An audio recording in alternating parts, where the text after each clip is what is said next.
hear so much on the internet about toxic masculinity, but we almost never hear about healthy masculinity. So this video is about to do two things. One is about to prove for an absolute fact that toxic masculinity is a thing, and more importantly, it will tell you how you can switch that into healthy masculinity. Let's go.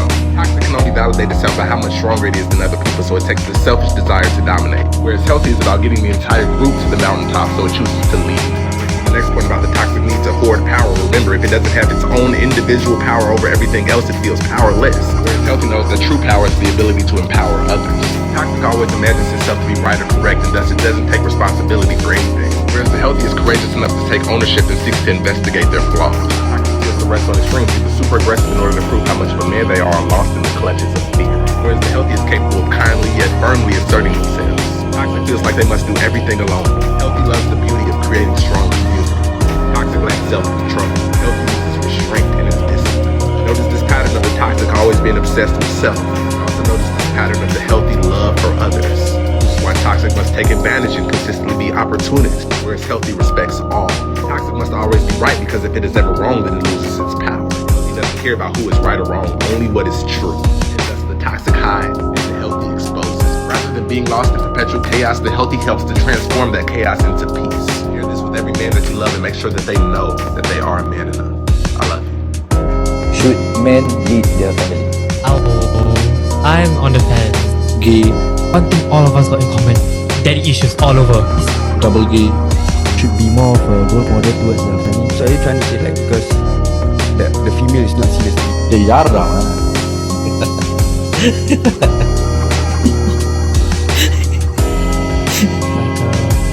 Fairly all towards my friends.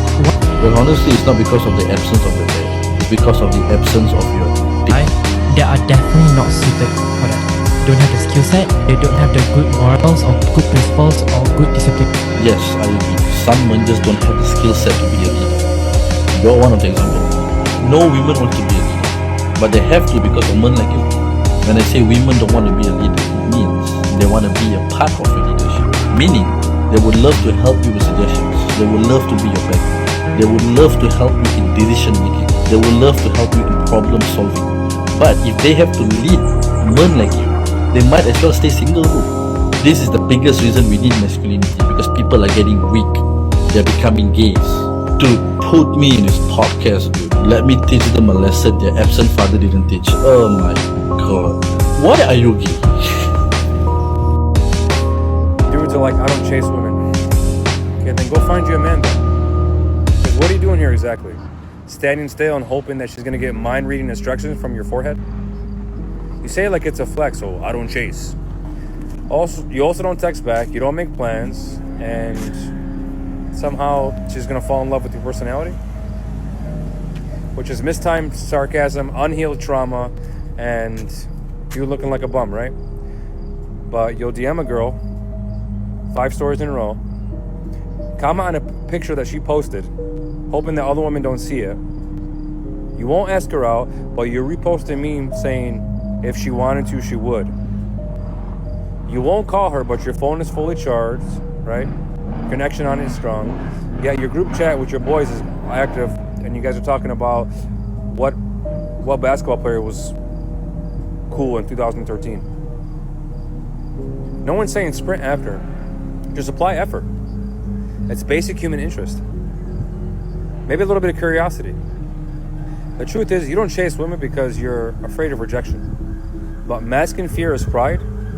It's not stoic. It's lonely with extra steps. Fine, don't chase women, but don't be confused when no one's walking towards you either. Like, share, follow, and if you have a story in the comment section, I'd love to hear it. I believe, here's how you can tell the difference between a man who is healthy and a man that's toxic. The man that's healthy is looking to be of service. The man that's toxic is looking to be served. So, if I am a man that's only looking to be served, I'm not going to see you. Because I'm only going to see you through the lens of how you service me. If I'm looking to serve and be a then I'm going to see you. What's your need? What's your thoughts? What are your dreams? What are your hopes? What do you want to do? How do you want to do it? Well, why do you think that? Why do you feel that? Oh, wow, you put some lashes on today. Oh, okay. You got some extensions in. Like, because I'm looking to be of service. So I'm actually evaluating what's in front of me and identifying how I can make a benefit or make a contribution versus looking at it from like, what's in it for me? Because I definitely encourage you to eventually figure this thing out, because we have so many men out here that's lost, don't know what they're doing, don't know what their purpose is in life, and they're projecting and deflecting all their flaws on women. And just like James chapter 1 verse 8, it says a double-minded man is unstable in all of his ways. And we have so many men that's all over the place, you know, especially when it comes to, you know, dating women. You know, so many of you find something wrong with every category of women, nitpicking and just micro-analyzing and just disqualifying women for all these crazy reasons. And like I say, if you don't want to date a woman that's a single mom, you don't want to be a stepfather, that's your preference. That's your right. That's cool. But then a lot of you will move the goalposts and criticize a woman for, I guess, being independent. You know, she's too masculine. She don't create space for you to feel needed. And I've literally heard men say stuff like, well, what you need a man for? You doing it all. You don't need me. Fellas, do you really realize how bad that sounds? How bad you look? And you got to realize that don't even make sense. Because until further notice in the meantime of a woman being taken off the market, who's going to pay her, how's she going to pay her rent? Who's going to pay her water, lights, gas, everyday cost of living? So to penalize a woman for having a skill set to provide for herself, that is insidious and diabolical to move the goalposts like that. But then on the other breath, you wouldn't want a woman that's a damsel in distress either. Because now she can't do nothing. She don't bring nothing to the table. Like, figure this out, man. And y'all wonder why women ask questions like, well, God, dog, do you like women? Are you gay? And I can't even put that on gay men, because openly gay men don't even act like this towards women. What's the difference between being a modern man and a traditional man? A modern man is sassy. A modern man spends more time in the bathroom than his own woman. A modern man worries about the clothes that he has on rather than how good his woman looks when she walks out the door. A traditional man is a provider. A traditional man is a leader. A traditional man makes no excuses on why he can't provide for his women and his children. He makes no excuses. A traditional man doesn't get with a woman because he needs financial help. A traditional man gets with a woman because he understands the value of that woman. Modern men are sassy. Modern men are in competition with their women. Modern men don't know their left from their right, while traditional men stands on morals and principles and standards. And the foundation to a traditional man is God, and they know if they can stay on that foundation, they will never be swayed back and forth. That's the difference between a modern man and a traditional. Hey, look, I don't know who need to hear this, right? But don't no woman like no sassy man, twin. Like, hear me out. I understand, like, when she fussing, you want to get your point across, right? But she's never going to respect that. You know what she going to respect? Like, when you don't say nothing, and then she'll sit there and be like, damn, he won't even argue with me. Then she going to wonder, like, maybe he do got something to say. She gonna cool down and come out later like, hey, I want to talk about da-da-da. Then you tell. But once you going back and forth, you turn to sis. At this point, you might well say period. So again, don't be sassy. Don't go back and forth with your girl. Just let her have it, then talk to her. You feel what I'm saying? Free game. Okay, so the ladies are back with their sassy list. Okay, now this is what makes a man sassy part 2. Ladies, let me know if I left anything out. This list is crazy. This list is crazy. So good handwriting, you sassy. If you got a nose ring, you sassy. If you eating a hot dog in public, you sassy. If you keep blocking her number every time you get an attitude, you sassy. If you wearing pants tighter than hers, you sassy. If you wearing that dangly earring, you sassy. If you have a man purse, a fanny pack, you sassy. If you always on the shave room, all up in the comments, you sassy. If you want her to chase you, you sassy. Being a women business, you sassy. If you flip your head back when your dreads get in your face, you sassy. It's giving easy breezy cover girl. Ladies, I'm supposed to let the dreads stand up. If you squinting all your pictures, you sassy. Me making this list is sassy. Blowing bubbles when you chewing gum, sassy. Holding the steering wheel upside down, ladies, putting your hands on your hips, sassy. Hanging with your homeboys every day, sassy. Saying quotes like bros over hoes, sassy. This is what the ladies talking about, y'all. This is the ladies list. Ladies, listen, I'm telling you, all ladies want us to do is go to war, build houses, and pay bills. That's all we can do. That's all.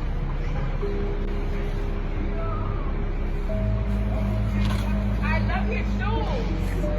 Those are so cool.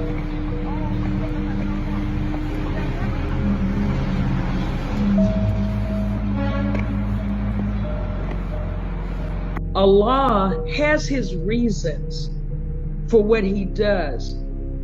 You don't have to find a mate. The female doesn't find the mate. The male finds.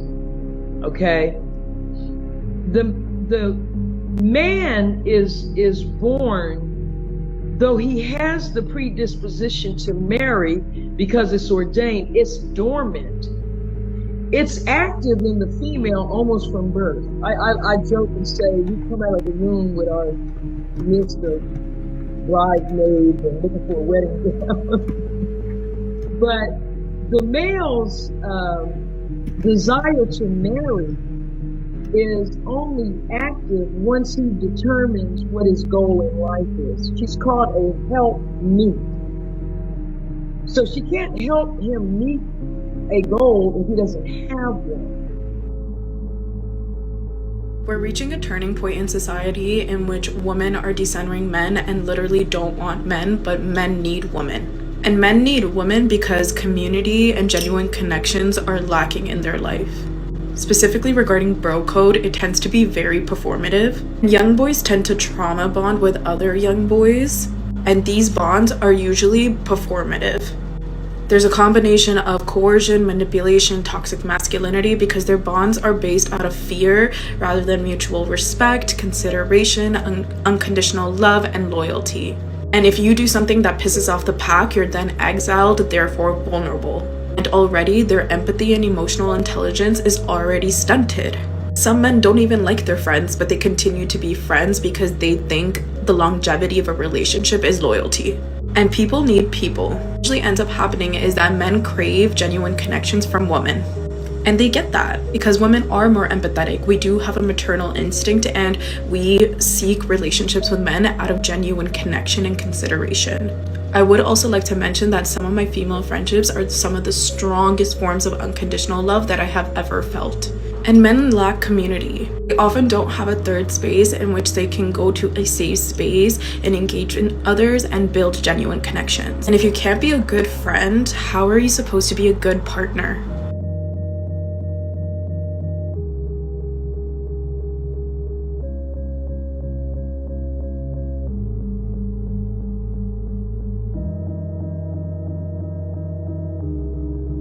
You've liked femboys for 3 years now.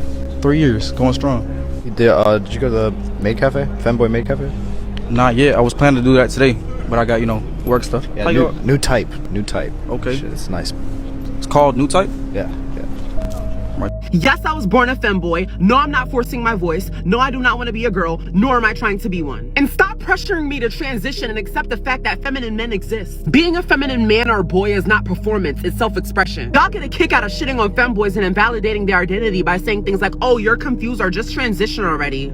When in reality, the only people that are confused are the people that can't accept diversity in men. Some men are soft-spoken, some men walk with grace. Some men like fashion, color, makeup, and that doesn't make them any less of a man. Some men like lip gloss, lashes, nails, earrings, etc. Masculinity and femininity are spectrums, not boxes, boo. Flamboyance is often a rebellion against the box that society has tried to shove men into. Being feminine is not only a part of my nature, it's a huge fuck you to the society that told me that my identity is something that I should hide or suppress. Some people, regardless of sexuality, are more expressive, more empathetic, or more artistic. These things shows up in movement, style, mannerism, things of that nature. Voice tone, that explains the feminine voice, okay? That's not being forced. Hello? Men with shorter or thinner vocal cords tend to have higher voices. This is a part of biological variation. So trying to argue that femboys are forcing their voice when that can be something that's literally biologically out of their control, it just shows the irrelevancy and the uneducation that you have on biology. And if I wanted to transition to a woman, you'll be seeing the most fab bombshell on your screen you've ever seen, baby. I'm a grown-ass man with long hair, lip gloss, and lashes, and what the fuck about it? That doesn't make me any less of a man. Say it with me, y'all.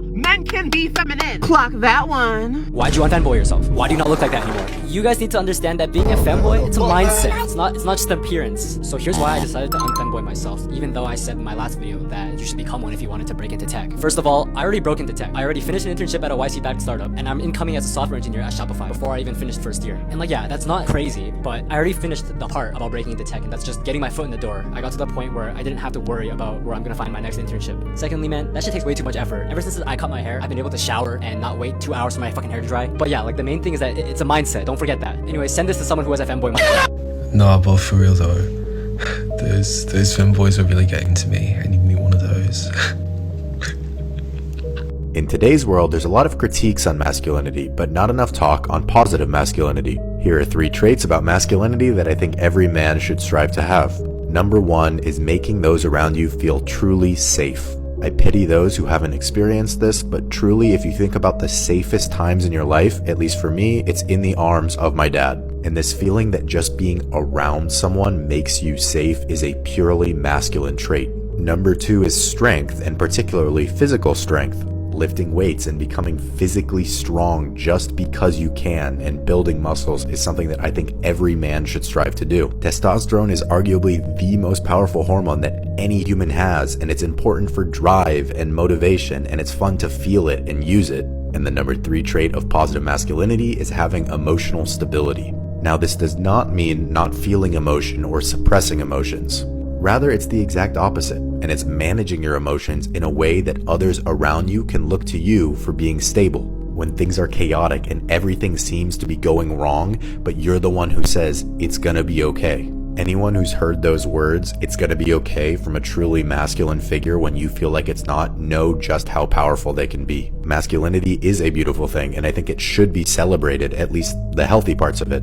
I think at the moment people have painted too broad a stroke to say that masculinity as a whole is a bad thing, which I think is absolutely false. It should be criticized, especially the toxic parts of it, but society needs healthy masculinity just as much as it needs healthy femininity.